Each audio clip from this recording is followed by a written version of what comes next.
অন্তর্বর্তী সরকারের সঙ্গে দ্বন্দ্বের গুঞ্জনের ভেতরেই এবার জামায়াতের সঙ্গে বৈঠক করলেন সেনাপ্রধান। দেশের রাজনৈতিক পরিস্থিতি ও সমসাময়িক ঘটনা প্রবাহ নিয়ে ওয়াকারুজ্জামানের সঙ্গে বৈঠক করেন দলটির নেতারা। এতে অংশ নেন জামায়াতে ইসলামীর আমির শফিকুর রহমান ও নায়েবে আমির সৈয়দ আবদুল্লাহ মোহাম্মদ তাহের। দলের সূত্র জানায় ২৪ মে রাতেই এই বৈঠক করেন সেনাপ্রধান। সে রাতেই প্রধান উপদেষ্টা ডক্টর ইউনূসের সঙ্গেও সাক্ষাৎ করেছিলেন জামায়াত প্রতিনিধিরা।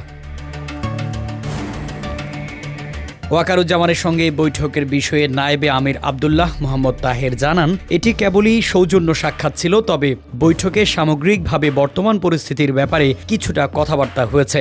সৌজন্য সাক্ষাতে কি কি বিষয় প্রাধান্য পেয়েছে এমন প্রশ্নের জবাবে তিনি বলেন, সেনাপ্রধান বা সেনাবাহিনীর কারো সঙ্গে আমাদের ফরমালি কোনো বিষয়ে আলোচনা হয়নি। নির্বাচন, প্রধান উপদেষ্টার পদত্যাগ ইস্যু কিংবা চলমান রাজনৈতিক সংকট নিয়ে আলোচনা হয়েছে কিনা এমন প্রশ্নেরও জবাব দিতে অনিচ্ছা প্রকাশ করেন তাহের। বলেন, যতটুকু বলেছি তাই, এর বেশি কিছু বলতে পারবো না।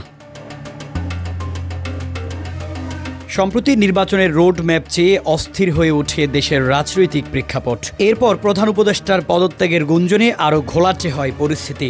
এমন প্রেক্ষাপটে সর্বদলীয় বৈঠকের দাবি জানিয়েছিলেন জামায়াত আমির শফিকুর রহমান। এমনকি দলের নেতাকর্মীদের সুনির্দিষ্ট দিক নির্দেশনা দিতে কেন্দ্রীয় মজলিসে শুরার বৈঠক করে জামায়াত ইসলামী।